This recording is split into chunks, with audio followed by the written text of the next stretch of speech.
चलिए, आपके सामने केमिस्ट्री लिखा हुआ है और ये 10th का केमिस्ट्री का जो सिलेबस है वो आपके सामने है। और मुझे तो आप अच्छी तरीके से पहचानते होंगे, उम्मीद है। अगर नहीं पहचानते हैं तो मैं बता दूं, मेरा नाम राहुल कुमार तिवारी और आपके सामने केमिस्ट्री का सिलेबस है। थोड़ा मैं इस सिलेबस को बता दूं जो बोर्ड एग्जाम के पर्पज से है, जिसमें 6 चैप्टर आया। हम लोग जब भी चलते हैं, जो सिलेबस हो या टॉपिक्स हो या कोई भी क्वेश्चन हो, अकॉर्डिंग टू एनसीईआरटी चलते हैं। यदि आप एस देखेंगे या डिफरेंट बुक्स देखेंगे, मे बी हो सकता है 5 चैप्टर हो, लेकिन केमिस्ट्री में टोटल 6 चैप्टर है। हो सकता है बायो में ये मिक्स कर दिया हो, तो कोई बात नहीं। लास्ट वाला आप फिजिक्स केमिस्ट्री बायो कहीं भी इसको रख सकते हैं। नेचुरल रिसोर्सेज जो आपको नीचे दिख रहा है, नेचुरल रिसोर्सेज प्राकृतिक संसाधन, जो सबसे लास्ट वाला। लेकिन मैनली रूप से हम लोग का 6 चैप्टर तब फिजिक्स में बनता है, 6 चैप्टर केमिस्ट्री में और 6 चैप्टर बायो में, तो टोटल 18 होता ही है। चलिए, फर्स्ट इस तरीके से 10th का केमिस्ट्री का पहला जो है केमिकल रिएक्शन, थोड़ा इंफॉर्मेशन दें आपको। सिलेबस के बाद जो अगले क्लास में होंगे, हम लोग चैप्टर शुरू करेंगे केमिकल रिएक्शन एंड इक्वेशंस। लेकिन अभी सिलेबस समझिए कि केमिकल रिएक्शंस एंड इक्वेशंस, जिसको हिंदी में रासायनिक अभिक्रियाएं एवं समीकरण बोला गया, केमिकल रिएक्शंस से क्या प्रॉफिट है, केमिकल रिएक्शन होता कैसे है, क्यों होता है, इसका क्या एडवांटेज है, क्या डिसएडवांटेज है, कितने टाइप्स हैं, और इस तरीके से टाइप्स में, हर एक टाइप्स में एग्जांपल पढ़ते हुए आगे बढ़ेंगे। और जितने भी केमिकल रिएक्शन होंगे सभी का इक्वेशन, द शॉर्ट रिप्रेजेंटेशन आप यहाँ पर इक्वेशन में पढ़ेंगे। मैं जानकारी के लिए मैं बता दूं, आपके सेहत के लिए अच्छा रहेगा। केमिस्ट्री के लिए केमिकल रिएक्शन जो पढ़ते हैं, इक्वेशन पढ़ते हैं, जिसके लिए आपको कुछ भी करके रेडिकल्स याद करना पड़ेगा, जो कि आप 9th क्लास में ऑलरेडी लिख चुके हैं। याद किए हैं या नहीं किए वो आप पर डिपेंड करता है, लेकिन उम्मीद है आप याद किए थे। ठीक है, मार के डर से याद किए हुए थे, लेकिन नहीं, डर से नहीं, बोर्ड एग्जाम में अच्छा मार्क्स लाए। इस वजह से हम लोग रेडिकल्स को पढ़ें, ताकि हम केमिकल रिएक्शन को 100% समझते हुए चलेंगे। अभी आपके पास समय है, आप इसको पलट सकते हैं। मैं यहाँ रेडिकल्स दोबारा नहीं लिखा रहा हूँ, रेडिकल्स ऑलरेडी आपकी कॉपी में लिखा हुआ है।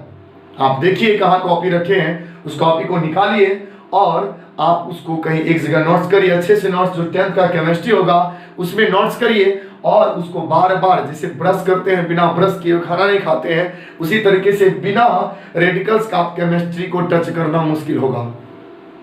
और आपको लगता होगा कि हम ऐसे ही हवा में फेंक रहे हैं, तब तो आप समझेंगे चैप्टर में क्या हालत होने वाला है। उसके लिए कोई परेशानी नहीं है। ये स्वतंत्र भारत है, आप जानते भी हैं, और स्वतंत्र भारत में स्वतंत्रता का अधिकार संविधान की तरफ से है, इसके लिए टेंशन लेने की बात नहीं है। लेकिन फॉर एडवाइस मैं जानकारी देना चाहूंगा कि आप कृपया इसके लिए जो आप फर्स्ट चैप्टर पढ़ते हैं, केमिकल रिएक्शंस एंड इक्वेशंस, 100% आप बारी से, हम ये नहीं कहते कि एक ही बार में पूरा याद करिए, 5-10 करके आप उसको 5-10 दिन में खत्म कर दीजिए। 5-10 करके 5-10 दिन में खत्म कर दीजिए, यानी याद कर लीजिए। और उसको सिर्फ याद करके छोड़ मत दीजिए, आप उसको बार बार देखिए क्या है, यानी उसको ब्रश करना है। ब्रश माना एकदम कंटिन्यूअसली रिवीजन हुआ ब्रश। तो कहने का मतलब ये है कि केमिकल रिएक्शंस, अब हम इतना क्यों जोर दे रहे हैं इस पर, ये भी सोचने वाली बात है। हाँ सर, हम याद कर ही लेंगे ना, तो आप पढ़ाइए ना, तो ऐसा भी हो सकता है, कोई बात नहीं। जब केमिकल रिएक्शन समझ में नहीं आएगा तो मजा नहीं का आप एसिड बेस साल्ट को समझ ले, क्योंकि एसिड बेस साल्ट में आप सोचेंगे कि एसिड का सिर्फ डेफिनेशन बता दें, सिर्फ बेस का डेफिनेशन बता दें, साल्ट का डेफिनेशन बता दें, चैप्टर खत्म हो जाएगा। बिल्कुल नहीं। यहाँ जब उसका फिजिकल और केमिकल प्रॉपर्टीज आएगा, तो बिना रिएक्शन का प्रॉपर्टीज हम लोग थोड़ा भी नहीं पढ़ सकते। तो भाई रिएक्शन पहले तो है रिएक्शन।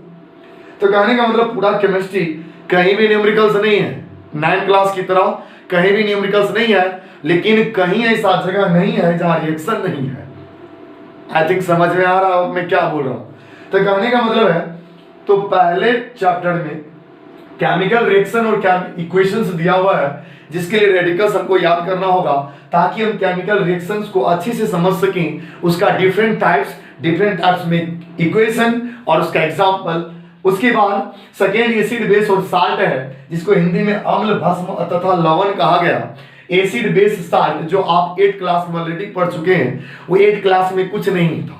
8 क्लास में 7 से 8% या 10% किया, 90% यहाँ पढ़ना है।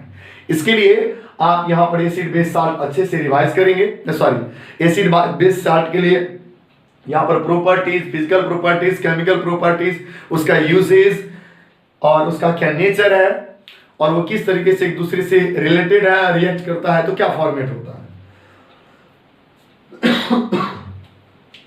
उसके बाद third chapter metals and non metals. इस चैप्टर की क्या बात करें, मेटल्स आप इसको भी 9 में पढ़े होंगे। सेकेंड चैप्टर में इसको भी एलिमेंट जब पढ़ रहे होंगे, एलिमेंट का क्लासिफाई जब किया जा रहा होगा तो मेटल्स नॉन मेटल्स का नाम आया होगा, लेकिन वो कुछ नहीं आया, मात्र वो 2 से 5% आया, बाकी 95% इस चैप्टर है। इसके लिए परेशान नहीं होइए, बिना रिएक्शन का संभव नहीं है मेटल और नॉन मेटल का physical and chemical properties with example with equation. इसलिए मेटल का जितना भी प्रॉपर्टीज है, नॉन मेटल का जितना प्रॉपर्टीज है, केमिकल, फिजिकल, हर तरह का प्रॉपर्टीज, मेटल को कैसे ओर से, मिनरल से कैसे एक्सट्रैक्ट करते हैं, कैसे प्यूरिफाई करते हैं, उस मेटल का क्या यूज है, कैसे अलॉय तैयार होगा, यानी हर तरह की बातें मेटल्स नॉन मेटल में की जाएगी रिएक्शन के साथ। उसके लिए आप फर्स्ट चैप्टर, चलिए वापस आइए 4 नंबर चैप्टर में, carbon and its compound. Carbon and its compound आप जानते हैं कि पूरे according to periodic table 180 total element 118 है, उसमें से कार्बन इकलौता है, एक ऐसा कार्बन एलिमेंट है जिसके लिए एक ब्रांच अलग हो गया जिसका नाम ऑर्गेनिक केमिस्ट्री होता है। और कार्बन का इतना सारा कंपाउंड है जिसकी गिनती आज के युग में शायद संभव नहीं है। फिर भी 2010 की बात किया जाए, 2010 में जब कार्बन का कंपाउंड था तो 1,65,00,000 कंपाउंड लेबोरेटरी में तैयार करके रखा हुआ था। लेकिन अभी हम लोग 2020 में जी रहे हैं, तो 2020 में तो क्या किया होगा आप सोच सकते हैं, भली बात ही समझते हैं। तो कहने का मतलब है कार्बन एक ऐसा कंपाउंड, कार्बन एक ऐसा एलिमेंट है जो अपनी खुली आंखों से नेचर में जो चीज लगभग दिखाई पड़ रहा होगा 60 से 70% आपको कार्बन का बना हुआ कंपाउंड मिलेगा, कार्बन से बने हुए सब्सटेंस। आप ये पूरा बॉडी देखिए कार्बन का बना हुआ, ये कपड़ा देखिए कार्बन का बना हुआ है, आप जिस कॉपी पर लिखते हैं वो कार्बन का बना हुआ है, जितने प्लास्टिक के सामान है कार्बन का बना हुआ है, और भी जितने भी लकड़ियां हैं सभी कार्बन से। इस तरीके कहने का मतलब है कि कार्बन के लिए एक ब्रांच ऑर्गेनिक केमिस्ट्री है, लेकिन हम लोग ऑर्गेनिक केमिस्ट्री का पार्ट्स यहाँ पर थोड़ा पार्ट्स पढ़ेंगे, लेकिन फिर भी अपने आप में बहुत है। चूंकि हम लोग क्लास 10 में हैं, तो कार्बन और उसका जितना भी कंपाउंड्स है, कंपाउंड्स का फॉर्मेशन, कंपाउंड्स का यूजेस, इस तरीके से बहुत कुछ है इसमें। उसके बाद आइए periodic classification of elements, Hindi में कहा गया तत्वों के आवर्ती वर्गीकरण, that means periodic classification of elements. शुरू में फादर ऑफ केमिस्ट्री लेवोजियर थे, तो father of chemistry Antoine Lavoisier ने पहला जो टेबल बनाया था, वो टेबल तो हालांकि फेल कर चुका है। शुरू में लेवोजियर ये मान लगाए कि मानकर चलिए 1 से लेकर 118 तक एलिमेंट है। अब एक एलिमेंट का इतना सारा प्रॉपर्टी है, इतना सारा प्रॉपर्टी है कि बहुत समय लगता है एक एलिमेंट को पढ़ने में। 118 एलिमेंट को कैसे पढ़ा जाए एक ही साथ? एक ही साथ का मतलब है एलिमेंट को क्लासिफाई किया गया, जिसका वैलेंसी है 1 में, जो मेटल अलग है, नॉन मेटल अलग है, सभी ब्लॉक्स अलग है, SPDF। इस तरीके से मेटल या नॉन मेटल या मेटलॉइड्स कहिए, सभी एलिमेंट्स को क्लासिफाई किया गया ताकि रेगुलरली अगर एक एलिमेंट का प्रॉपर्टी समझ गए तो सबका प्रॉपर्टी उस जो ग्रुप में देखते हैं वैसा ही होगा, या पीरियड में किस तरीके से वैरी करेगा।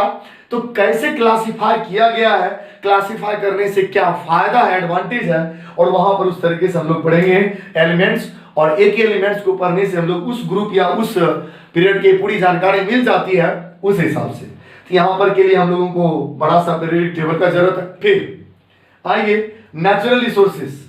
नेचुरल रिसोर्सेस का मतलब है, आप तो समझते हैं नेचुरल रिसोर्सेस, एयर, वाटर, स्वयं, इन सभी का यूज और कैसे पॉल्यूट हुआ तो कैसे कंट्रोल किया जाए, इन सभी बातों का यहां पर अध्ययन करेंगे। और इनसे नेचुरल रिसोर्सेज बायो में भी आता है पोर्शन, लेकिन हम यहाँ केमिस्ट्री में डील करेंगे। इस हिसाब से नेचुरल रिसोर्सेज आप समझेंगे अच्छी तरीके से। और ये आपका पूरा चैप्टर 1 से लेकर 6 तक जो बारी बारी से आपको डील किया जाएगा, इसके लिए परेशानी होना, लेकिन साथ चलने का प्रयास करेंगे। और उम्मीद है कि आप फिजिक्स का टोटल कंप्लीट रिफ्लेक्शन पूरा कर चुके होंगे और ये बहुत जल्द ही कंप्लीट होने वाला है, इसलिए साथ चलने का प्रयास करें, ठीक है। और साथ चलने का प्रयास ही करेंगे। और मैं फिर से बता रहा हूं एक अगेन, केमिकल रिएक्शन और इक्वेशन के लिए आप रेडिकल याद करें। मैं एक दिन का समय देता हूं आपको, तब मैं चैप्टर शुरू करूंगा। हालांकि ऑलरेडी सब कुछ तैयार है, बस आप तक पहुंचने भर देरी है और आपको उसको रिकॉल करने या रिवाइज करने भर देरी है, या जो भी आप समझ ही रहे हैं। तो इस हिसाब से केमिकल रिएक्शन के लिए आप तैयार हो जाएं। Radicals, positive radicals, negative radicals और monovalent, divalent, trivalent and tetravalent, negative positive दोनों में, इसको आप जरूर रिवाइज करेंगे। और बाकी अगले चैप्टर, फर्स्ट चैप्टर शुरू करते हैं अगले क्लास में। फिलहाल के लिए थैंक यू, धन्यवाद, शुक्रिया।